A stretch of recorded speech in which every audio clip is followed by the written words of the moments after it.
بسم اللہ الرحمن الرحیم۔ السلام علیکم۔ جنگ بدر مسلمانوں اور کفار کے درمیان پہلی جنگ تھی جس میں اللہ تعالیٰ نے حق کو باطل پر غالب کر دیا اور کفار کو بدترین شکست ہوئی۔ کفار نے یہ جنگ مسلمانوں پر زبردستی مسلط کی تھی، وہ اس لیے کہ وہ نہیں چاہتے تھے کہ صرف ایک معبود حقیقی کی عبادت کی جائے۔ وہ یہ چاہتے تھے کہ مکہ میں بت پرستی زوال پذیر نہ ہو اور پوری عرب قوم بت پرست ہی رہے، کیونکہ یہی ان کے آباء و اجداد کا مذہب تھا۔ دعوت توحید دینے کی وجہ سے وہ مسلمانوں کے خون کے پیاسے ہو گئے۔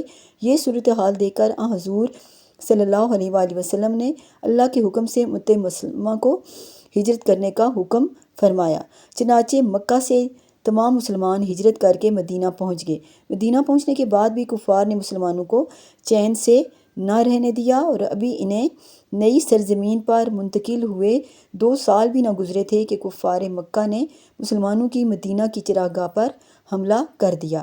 حضرت انس رضی اللہ تعالیٰ عنہ کا بیان ہے کہ حضرت صلی اللہ علیہ وآلہ وسلم نے لوگوں کو جنگ کے لیے تیار کیا۔ تاریخی روایات کے مطابق مسلمانوں کا مختصر سا قافلہ، جو کہ کل تعداد میں 313 تھے، ان میں انصار اور مہاجر سب شامل تھے اور قبائل میں اوس اور خزرج بھی شامل تھے۔ اس قافلے کے ساتھ 60 اونٹ، 3 گھوڑے، 60 زرہیں اور چند تلواریں تھیں، جبکہ دشمن کی تعداد 1000 نفوس پر مشتمل تھی۔ وہ ہر طرح سے لیس تھے۔ ان کے پاس 700 زرہیں، 70 گھوڑے، لاتعداد اونٹ، بے شمار تلواریں اور نیزے تھے۔ دونوں افواج کا آمنا سامنا 17 رمضان المبارک 2 ہجری بدر کے مقام پر ہوا۔ مسلمانوں کا یہ قلیل لشکر اس جنگ میں جس جوش و خروش کے ساتھ لڑا وہ قابل تحسین تھا۔ انہوں نے اپنے سے 3 گنا بڑے لشکر کو ایک ہی دن میں شکست فاش سے دوچار کیا۔ جنگ بدر کا ذکر قرآن پاک میں اللہ تعالیٰ نے سورہ انفال میں ان الفاظ میں کیا ہے: اور وہ موقع جب کہ تم اپنے رب سے فریاد کر رہے تھے، جواب میں اس نے فرمایا کہ میں تمہاری مدد کے لیے پے در پے 1000 فرشتے بھیج رہا ہوں۔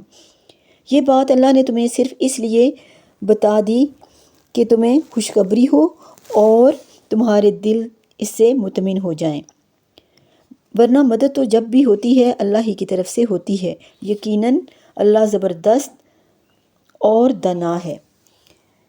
اس جنگ میں جہاں بڑے اپنا جوش اور ولولہ دکھا رہے تھے، وہیں جوان اور بچے بھی ان سے کسی طرح پیچھے نہ تھے۔ بچوں نے محاذ جنگ پر بڑوں ہی کی طرح کارنامے سر انجام دیے۔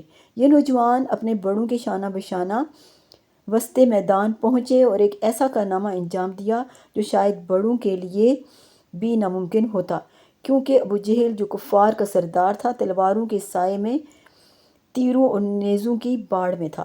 اس کے ساتھی کہتے جاتے تھے کہ دیکھو ابو الحکم، ابو جہل کا لقب تھا، اس کو کوئی گزند نہ پہنچے۔ اتنے پہرے کے باوجود وہ نوجوان اس تک پہنچے اور اسے جہنم واصل کرنے میں کامیاب ہو گئے۔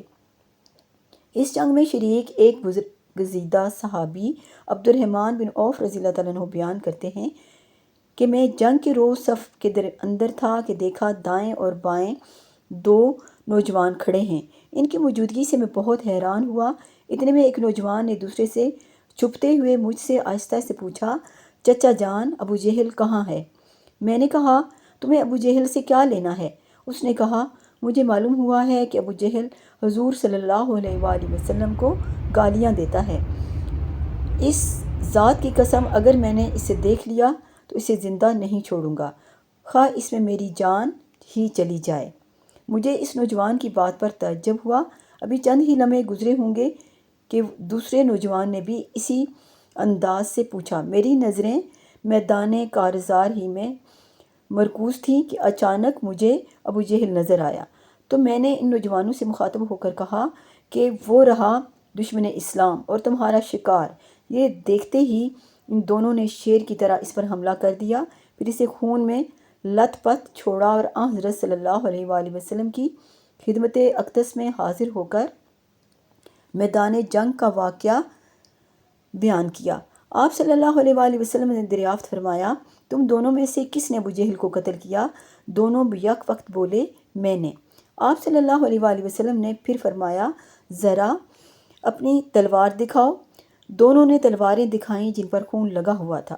آپ صلی اللہ علیہ وآلہ وسلم نے فرمایا واقعی تم دونوں نے ہی اسے جہنم رسید کیا ہے۔ ابن اسحاق بیان کرتے ہیں کہ معاذ بن عمرو کہتے ہیں کہ ابو جہل کو میں نے نشانے پر لیا، اس کی پنڈلی کا نشانہ لے کر 2 ٹکڑے کیے، ایک حصہ دور جا گرا۔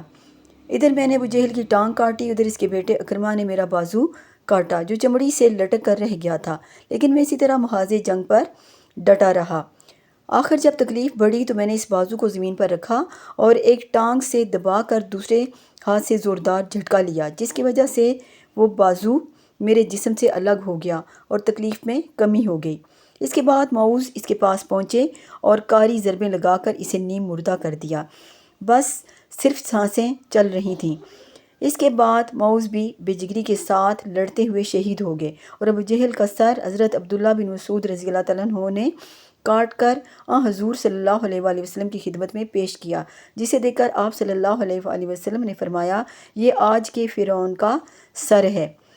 روایات میں آیا ہے کہ حضرت معاذ رضی اللہ تعالیٰ عنہ اپنے ایک ہاتھ کے ساتھ جہاد میں شریک ہوتے رہے، وہ حضرت عثمان رضی اللہ تعالیٰ عنہ کے دور خلافت تک زندہ رہے، جبکہ معوذ رضی اللہ تعالیٰ عنہ میدان بدر ہی میں شہادت کے منصب پر فائز ہو گئے تھے۔